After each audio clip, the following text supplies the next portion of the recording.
ভাই দাঁড়ান, ভিডিওর উপরে ধাক্কা দিবেন না। আজকে আপনার একটা শেয়ারের কারণে এই বাচ্চাটার জানটা বেঁচে যেতে পারে ভাই।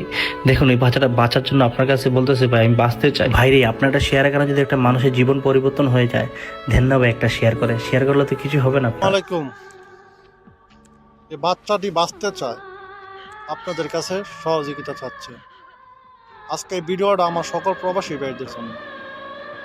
আপনারা যদি পারেন এই বাচ্চাটির পাশে আপনারা দাঁড়াবেন আর ভিডিওটা প্রচণ্ড পরিমাণ শেয়ার করে দিবেন, যাতে এমন এক লোকের কাছে ভিডিওটা পৌঁছে যায় যাতে এই বাচ্চাটা তার কাছ থেকে কোনো সহযোগিতা পায়। আশা করি আমার প্রবাসী ভাইয়েরা তার কাছে হাতটা বাড়িয়ে দিবেন। আমাদের প্রবাসী ছাড়া আর কোনো উপায় নেই কারণ আমাদের প্রবাসীরাই পারে অনেক কিছু করতে। আমাদের সকল প্রবাসী ভাইদের জন্য আমার পক্ষ থেকে সেলুট জানাইলাম।